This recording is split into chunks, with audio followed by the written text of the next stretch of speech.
Florence, elle est éleveur sur la route de Saint-Brieuc, juste dans les Côtes-d'Armor, à la limite de l'île-et-Vilaine. Pourriez me dire où vous êtes exactement? Parce que les Caires en Bretagne, il y en a partout, donc pour que les gens qui ne savent pas. La ferme de Kermarien est située à Trivérec, dans les Côtes-d'Armor, c'est entre Guingamp et Paimpol. Voilà. Et donc, pareil, on a le temps pour des questions. Oui. Alors, pareil, vous vous présentez. Merci. Juliette Carcélès, Lidl, merci pour votre intervention. Je voulais vous demander, vous aviez parlé de la sécurité des éleveurs en cas de réduction de la contention. Est-ce que vous pourriez nous en parler un peu plus? Est-ce que vous avez déjà eu des problèmes dus à ça? Alors oui, évidemment que c'est un sujet. Je vais vous donner un exemple. Là, on vient d'embaucher en début d'année une jeune femme qui ne connaissait absolument pas le milieu, qui a vu un cochon pour la première fois quand elle est arrivée chez nous. Bon, on a de la chance, elle s'est prise de passion pour l'élevage, donc elle travaille toujours avec nous, mais sauf que, eh bien, un jour, elle a pris peur avec une truie, et depuis, c'est un peu compliqué. Et pour la faire rentrer dans la case de Misbah où les truies sont en totale liberté, parfois, elle hésite. Donc, il faut vraiment qu'on apprenne à l'ensemble de nos équipes à appréhender l'animal. Et j'ai trouvé extrêmement intéressant le sujet précédent, justement, où on attend, on observe l'animal et après, on peut intervenir quand on sent que l'animal est apaisé. Et ça, c'est vraiment des choses que je retiens et que je vais transmettre au niveau des équipes. Mais c'est vrai que il faut en fait qu'on crée une vraie relation avec l'animal à partir du moment où il n'y a plus de contention. Parce que là, on est face à l'animal. Alors, il faut aussi qu'on imagine nos futures cases avec un espace de fuite facile pour l'éleveur. Là, aujourd'hui, c'est du bricolage maison, donc c'est vraiment pas adapté. Mais voilà, les passages d'hommes sont pas suffisants, donc voilà. Mais voilà, il y a beaucoup de choses à imaginer. Et il faut bien que vous ayez conscience que quand on investit dans des nouveaux bâtiments ou des nouveaux aménagements, c'est énormément d'investissement. Il ne faut pas qu'on se plante, quoi. Donc voilà, on réfléchit beaucoup et tous les travaux qui sont faits avec le LIT, là, c'est vrai que jusque-là, je ne connaissais pas trop, mais là, je pense qu'il y a des choses. Ah ouais, il y a des choses hyper intéressantes. Merci beaucoup. Oui, derrière, s'il vous plaît.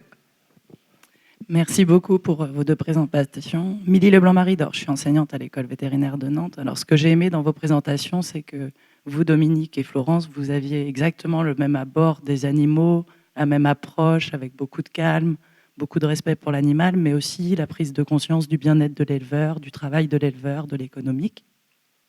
Donc, vous avez en partie répondu avec votre case liberté, parce qu'il existe d'autres modèles avec une possibilité de fuite pour l'éleveur, une possibilité de blocage détruit, une possibilité de niche pour les animaux. Par contre, j'ai eu l'impression qu'à un moment, il y avait 2 truies en même temps, avec sociabilisation des porcelets. Est-ce que ça se passe bien? Est-ce que c'était dès le début? Alors nous, l'idée, dès le départ, c'était justement de pouvoir loger 2 truies ensemble, dans le sens où, quand on investit dans les bâtiments de port, on sait que la surface au sol, c'est ce qui coûte cher. Et après avoir fait on a fait énormément de visites et on s'est dit, moi ça me satisfait pas aujourd'hui et les cases liberté qui sont proposées. Je trouve quand on ouvre la case, la truie, pour moi, elle n'a pas suffisamment d'espace pour se mouvoir. Donc, comment on lui apporte plus d'espace? Si une truie, par exemple, a 7 mètres carrés, c'est à peu près ça qu'on donne, 7 mètres carrés en truie liberté, en case dite liberté. Si on met 2 truies ensemble, elles ont 14 mètres carrés. C'est absolument pas la même chose quand elles ont 14 mètres carrés à L2 que 7 mètres carrés toutes seules. Donc nous, aujourd'hui, dans nos essais, on a descendu... en fait, chaque truie n'a que 4 mètres carrés 50. Ça ne fait pas beaucoup sur le papier. Mais quand on ouvre la double case, elles ont 9 mètres carrés à L2. Et je peux vous garantir que parce qu'on a énormément de visites, parce que c'est un petit peu un petit laboratoire, là, les gens sont extrêmement surpris de la surface que ça offre à nos truies. Ces fameux 9 mètres carrés. Alors peut-être qu'on, dans le projet futur, on montera peut-être un peu plus, mais en même temps, voilà, il faut tout calculer. Donc voilà, nous, l'idée, c'est de pouvoir mettre des binômes pour leur offrir plus de place. Et l'idée suivante, c'est qu'on veut faire du sevrage sur place. Donc que nos porcelains restent sur place et donc, qu'ils aient la surface suffisante.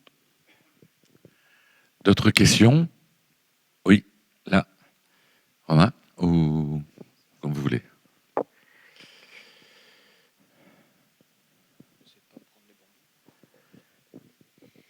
Oui, bonjour, Anne et Monique de l'IFIP, l'Institut du Port. Merci beaucoup pour vos présentations, là, c'était super intéressant. J'avais une question, donc dans la nouvelle génération, vous disiez, avait projeté de modifier la partie gestante avec notamment de la litière sur paille. Est-ce que la partie engraissement, vous avez aussi des projets éventuels d'évolution, accès courette ou changement de type de sol, par exemple ? Donc vous connaissez les montants des investissements en port. Donc on va déjà commencer par les truies. Et évidemment, quand plus tard, mais ça va pas être là tout de suite, c'est pas possible.